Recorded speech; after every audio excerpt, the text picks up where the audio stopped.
right, so now that we've met everybody who's here with us today, we are back to talk a little bit more about pricing. And I'm a little bit scared to talk about this because... First of all, I hope everyone has gone to the first video and watched it. Good point. Jeff had a great video on pricing. Yeah, it's pretty missed that one. But it was an idea I wanted to do. I watched it on the coffee course, though. Yeah, where you're going to go. You know, I just think having a visual tool to show people and make them realize, and it's not even, my kind of mindset around that isn't even going like, oh, look how little we're making. It's not. It's like, look at all the stuff you're paying for, and then look what the person who made the coffee, as in back at source.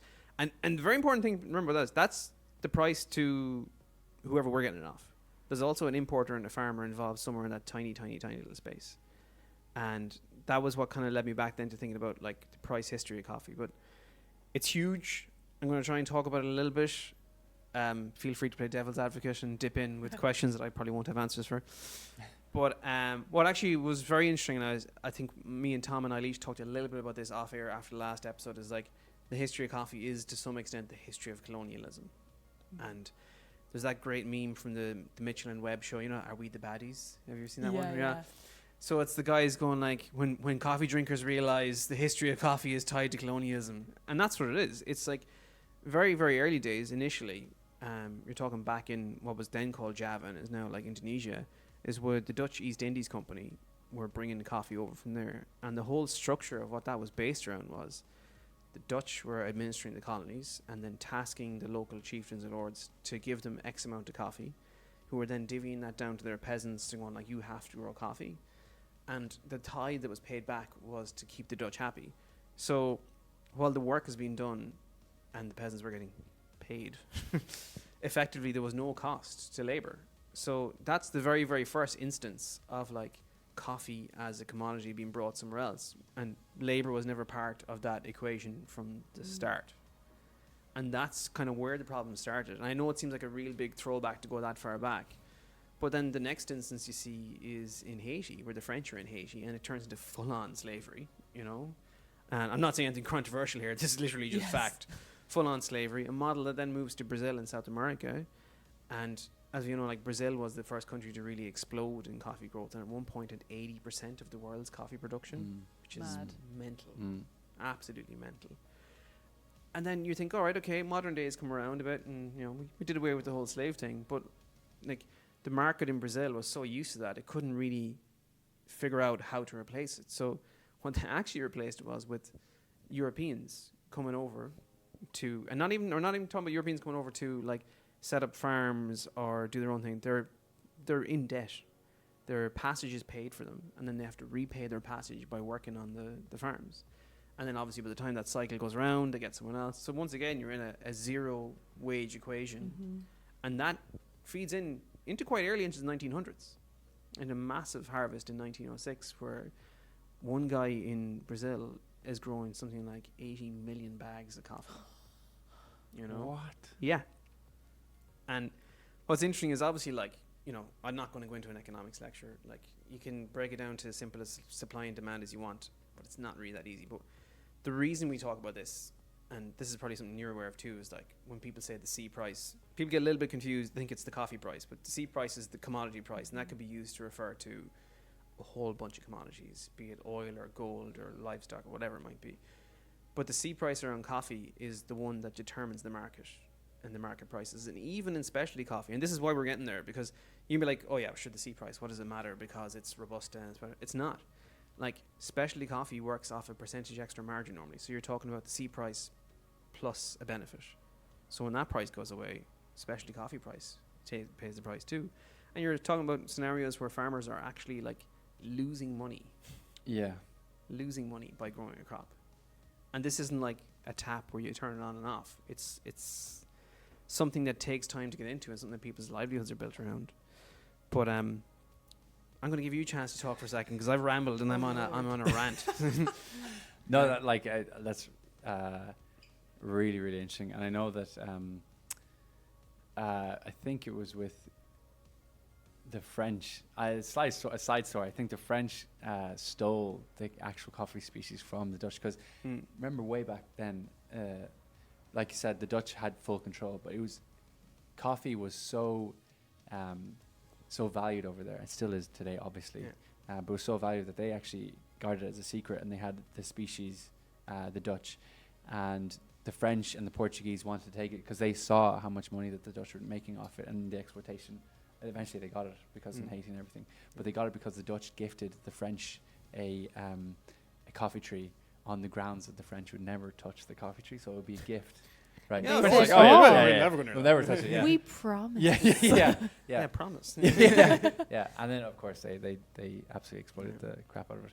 But to this day, like, so the value of coffee now as a global commodity, it's the second most traded commodity after crude oil, I think, globally.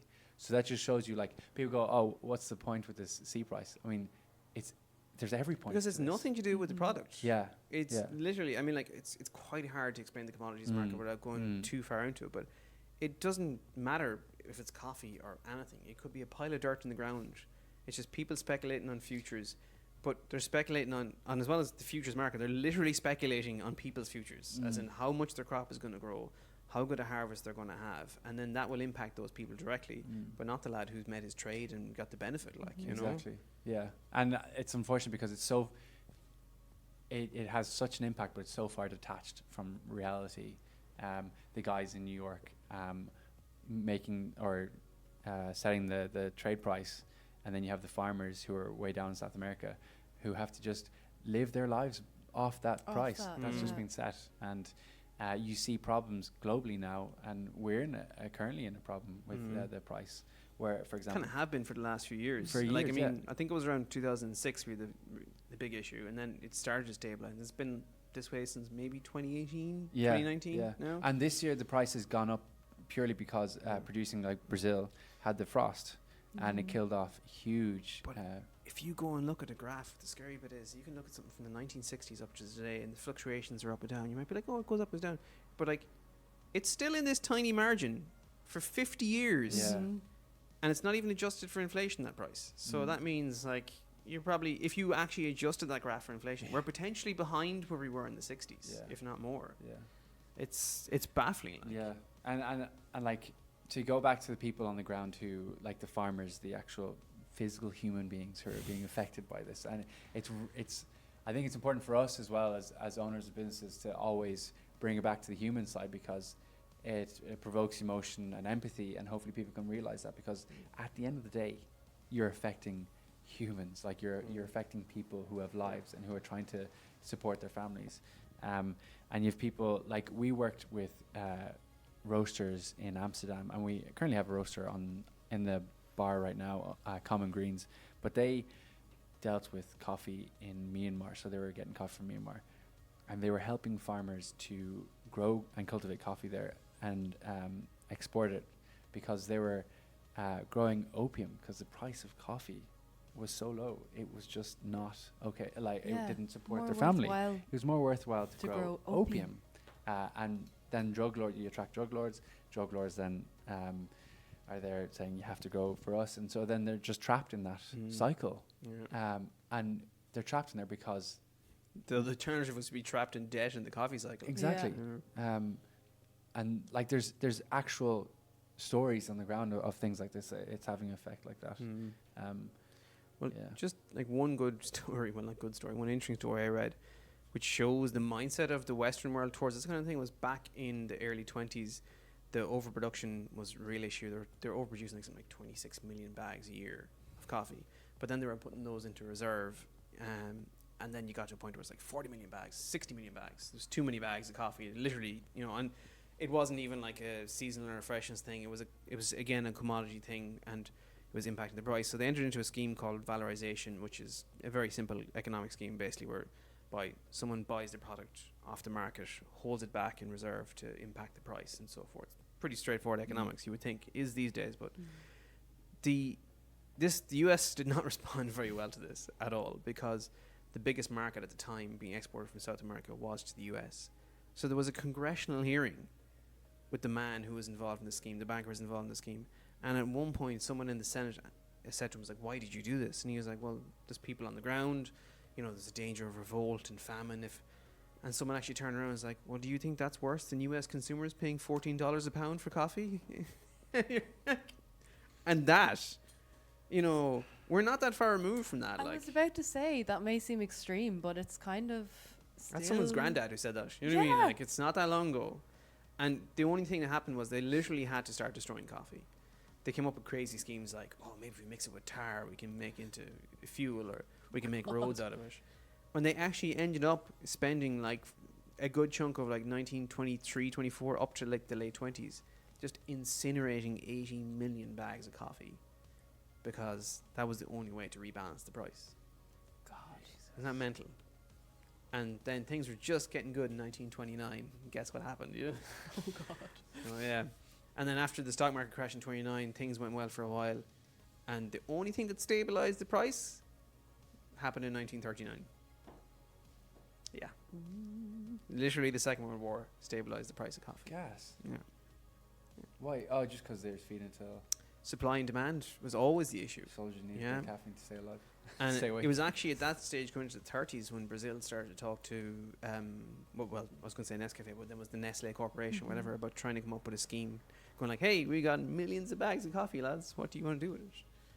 You know? It's so fascinating. Like, And that's the thing, like, it's really, really hard because the more and more, and you know this, the more you read about it, the more your brain just goes like, I know, yeah. I need to back away from this mountain of information because it's actually too complex. Yeah. And like I'm super simplifying things here. Like I'm trying to condense a massive amount of information Yeah. into. Yeah. But I think the point we're probably all trying to make is that, you know, understanding the price of where the cup of coffee goes when you buy it in here is only the very scratching of the surface of the overall thing. And like when specialty has to compete with generically priced coffee and there's no room for margin and no room for any sort of bonus to the farmers, that's when it becomes a real issue. And unfortunately, as it emerges more, unless people are willing to engage with that and start to pay more, and let's be honest, like we've all seen, like since we recorded that episode 2 weeks ago, I've got an email to say the price of cups are going up 10%. Yes, so have we we. have Yeah. too. And lids and Yeah. everything else, you know. So that And inflation impact and will roll and around. everything, yeah. And that's the thing, like price of coffee has been in around the same for a cup of coffee for a good few Mhm. years now. It's not even moving with inflation, you know. It's like someone said the other day, they're like, hey, if you didn't get a 5.6% pay rise last year, congratulations, you got a pay cut, you know.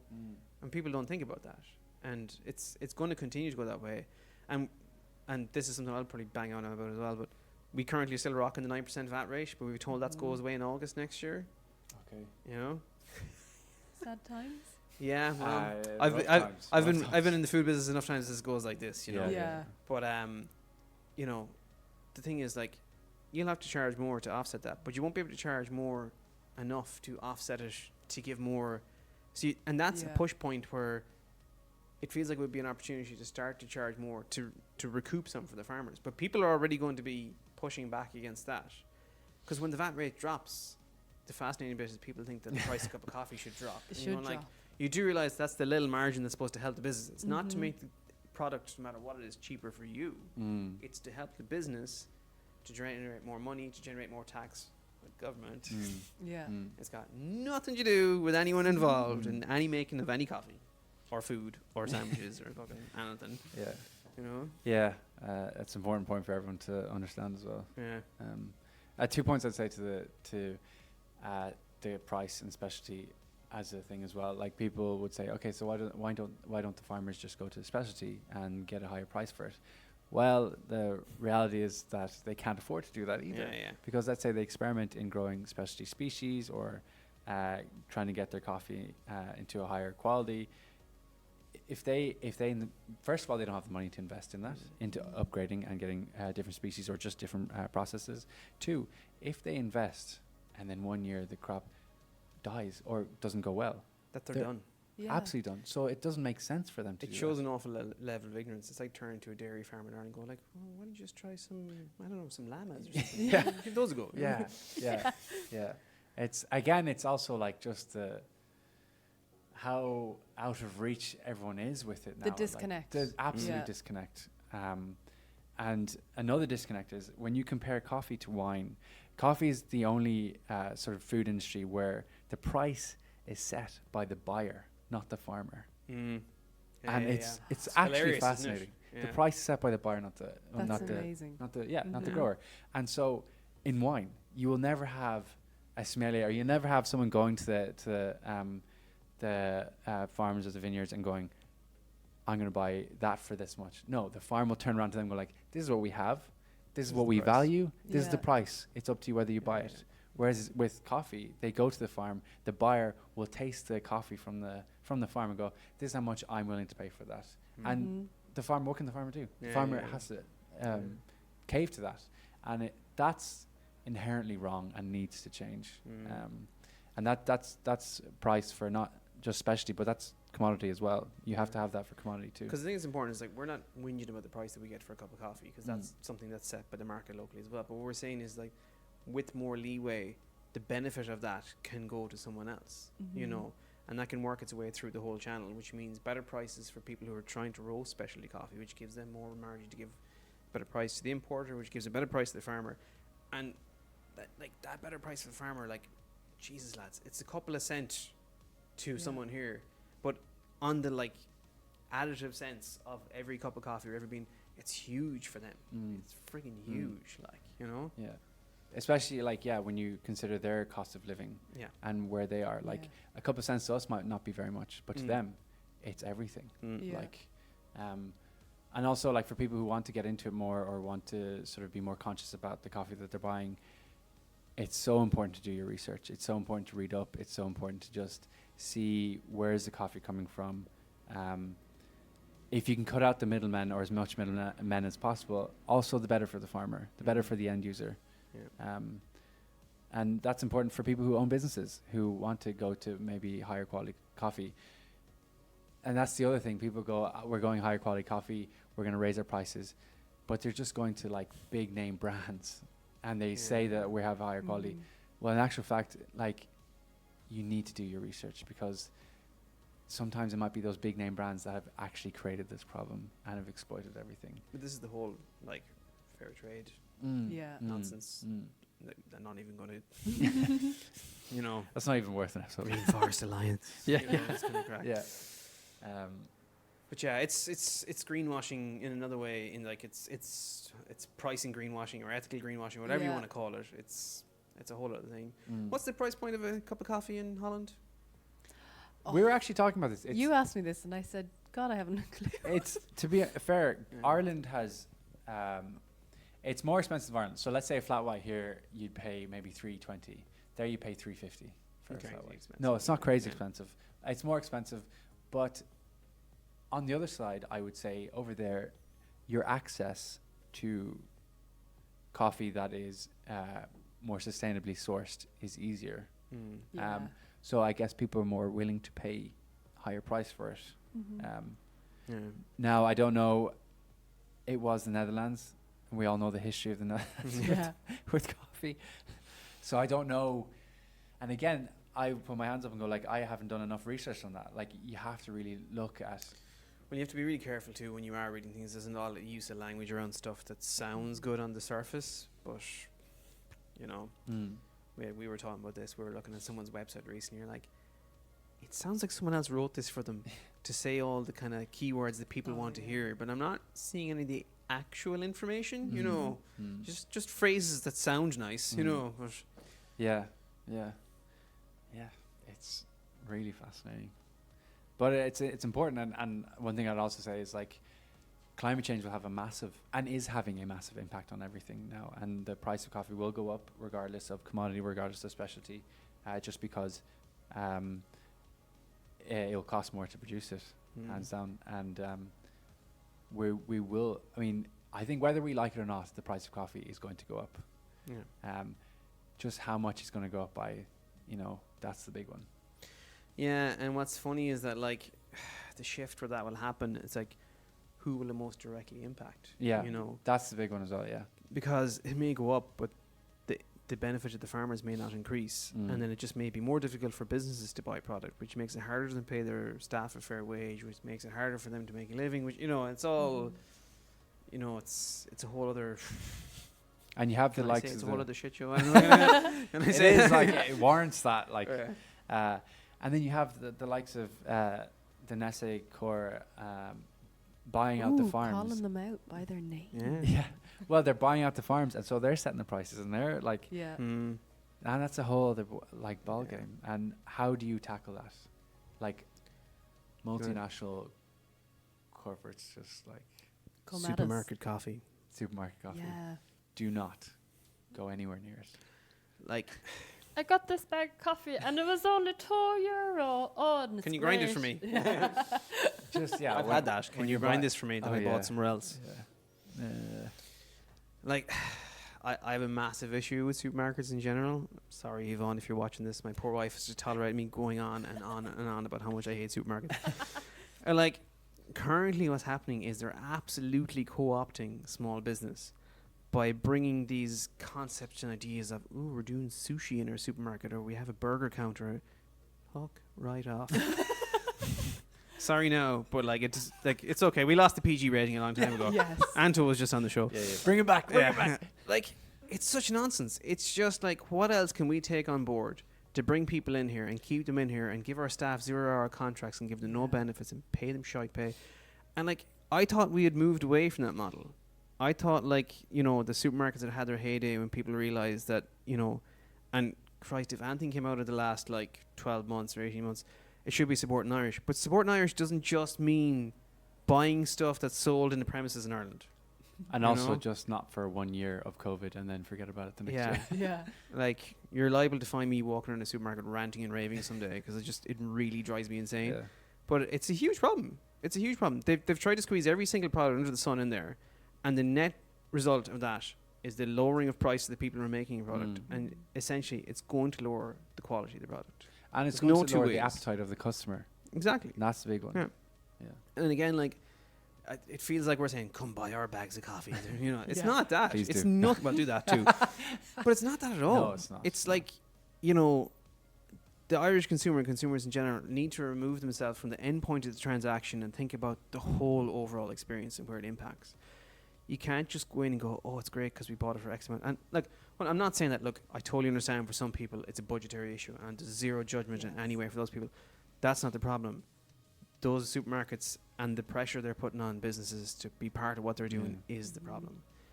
And like, we all know people who've gone in with them recently, and I can guarantee you the price that they're getting is so shit for their product that it's going back the other way again. That's where the squeeze is happening. Like, And you talked about that in the last episode as well. It's like you have to do it in mass. And yeah, you know, that's where those kind of roasters can bow down to the likes of the big Tesco's and Super Values and everything, because yeah, okay, we'll do it for less, but hopefully the mass will make up for it. Whereas we can't do that. yeah. Yeah. Small independent shops cannot do that. No. Not even if we came together. Like, Oh yeah. Yeah. It'd be Um, impossible. yeah, it's another version of greenwashing in a way as well. It's all the big corporate companies saying, "Oh yeah, we're this massive monster," but also look, But we run we're- a food academy, so Yeah. it's okay. and Yeah. we're doing all. We're trying to show the image of everything, so that we're still okay for you to come in and just keep buying our stuff. Do you know what, lads? I know people get very excited when they get into these big places. Yeah. Go and talk to them after they've been in the big places. See how they feel about it. They're the stories you should be listening to, because I've heard some of them and they're not fun. You know. Yeah. Sorry. I also my think my rant is. yeah, going into that is the whole other ball game as well. Yeah. But and also, I mean, with climate change, what I was saying is that by 2050, 60% of the world's coffee-producing countries will not be able to produce coffee. That is fact, and it is important for everyone to realize. So we need to just be smart. And I know I also appreciate that. Who has the time, like us, to read all about this stuff? Oh yeah, yeah. No like, one. Nobody. Yeah. So I guess it's also up to governments, and it's also up to associations, and to just look into it and to raise awareness. The onus is also on us as cafes to raise awareness, but also the consumer to be open-minded about it and be Yeah. willing Yeah, yeah. to hear it out. Because like, price is always part of the equation, but it shouldn't be the entire equation. There Mm. has to be other aspects considered, and that's part of the motivation for doing all this that we're doing right now. Like, yes, it's a bit of fun, and yes, but it's also like the map and the website and everything we're talking about. It's just like, the more you are in coffee and the more you learn, the more you realize you don't know that much. Yeah. You know, and then you go, oh jeez, I have to learn all this stuff, you know. Yeah. It's sorry Laura, this is your first episode having to sit there and listen to me just ramble on. No, it's fine. It's been lovely. Yeah. Yeah, it's daunting. You still have your latte art crown, so it's Yeah, fine. yeah, yeah, Thank you. exactly. Yeah. No, the coffee situation, like what we're talking about, is fairly grim. A grim episode to be on Yeah, for my yeah. first one, but very important. It is important, and like that's the reason why we're doing this Yeah. as well. Is like, yes, like you said, it's fun, but also to raise awareness. Well, like, if you're going to enjoy a cup of coffee, wouldn't you enjoy it more if you knew it was the right cup of coffee to Yeah, buy? Mm. guilt free. But You that's know? the same for everything. That is Yeah. Yes. absolutely the same for everything. And Yeah. I don't even think twice about things I buy when I know that they're sourced ethically. Mm. Whereas I would think twice about buying things that I didn't know were sourced ethically. Reverse it. Yeah. But yeah, it's a long game we're playing here. Yeah. Well, that's what I was saying. Like when I was like, oh, we'll do the second part of pricing. I was like, great. And I was like, oh Christ, what have I agreed to? yeah. So yeah, there we go. The We'll future's probably bleak. leave it at Yeah. on the other side, we're having a great time making this show. Yeah. Jeez, I'd say we've run a long time Yeah. there. Like we have constantly said, and we really do mean it, that we are going to take this to other spaces than Treebart and Cali. But just logistically speaking, a lot of people in Galway right now, it's a crazy time for some of them. Yeah. So we are going to hit up a few of the spots. It's just the timing has to be right. And it's coming up to Christmas as well, so Yeah, there's, yeah. everyone's busy. And if you Yeah. could just see all the stuff that we have to set up and Yeah. move every time we do Yeah. this. I don't know how it fits in Cali. Yeah, that's, so that's a big much. one actually. Yeah. Yeah. Well, what happens is we fit it all in Cali and then we ask Owen to leave. Yeah. Just so we can fit the rest of it. Yeah. He hides behind the shutter, you know? Poor Owen. Yeah. All right. I Yeah, think we should it's a good one. probably Yeah. wrap it up with that, and we will be back in a couple of weeks. Thank you. Thanks, guys. Bye. Cheers.